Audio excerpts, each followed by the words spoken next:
Hey, 2MW, this is my second video. At request, someone on the wall asked me to give my thoughts on the firing of Scott Brooks. Now, I'm going to admit, I've been saying that Scott Brooks was not the coach that would help the Thunder get to an NBA or win, an NBA championship. I've been saying it for a couple of years. So you would think that this is a dream come true. You'd think that this day was the day I've been waiting for since, I don't know, 2012 or whenever his Scott Brooks's contract was up. But I'm not going to say that because one, it's kind of wrong to say you wish somebody lost their job, but forgetting stuff like that, like moral stuff, um, I'm a little bit scared now that he's fired. And here's the reason why. Before this even happened, I read a quote from Russell Westbrook, my favorite player, who said that, people don't give Scott Brooks enough credit and they don't see the things that happen like in practice, and basically said that Scott Brooks is not only a good coach, but Scott Brooks is a good friend. Now, when you're at a level in which you're calling your coach a friend, it's a deep relationship.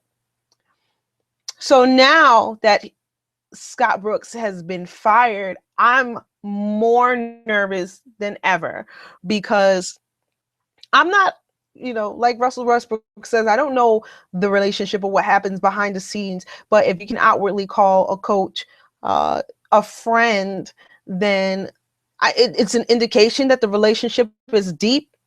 And the last thing I need, or we all need, or Thunder fans need, is a disgruntled, unhappy Russell Westbrook. I am very worried about that part. Perhaps he knows business is business and he shouldn't really, take the firing to heart, but I feel like anybody would fight for a friend. If something happened to your friend, you'd be very upset. You won't be okay with it, at least at first. Kevin Durant has released a statement saying that he 100% supports the Thunder's move, but he loved Scott Brooks. The whole team loves Scott Brooks. Everybody on that roster seemed to love Scott Brooks. So it's going to be hard. I just hope that the team understands, or the team is positive in embracing the next coach, which brings me to my next gripe. I don't know who the next coach should be.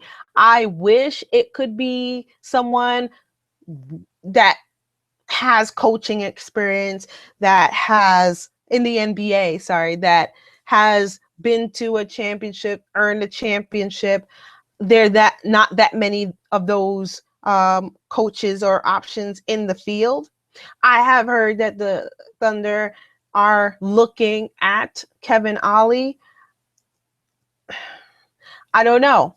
I can't pretend like I know if Kevin Ollie would be a good fit for the team. I just know he might not have the clout that some seasoned NBA coaches might have in the league.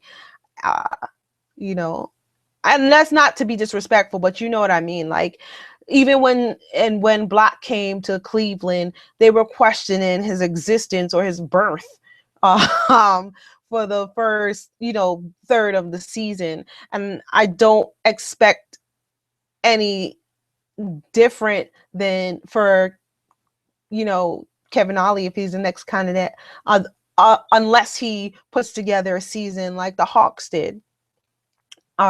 So with that said, we need to watch and see who they pick. Scott, thanks for, your great approach to player development.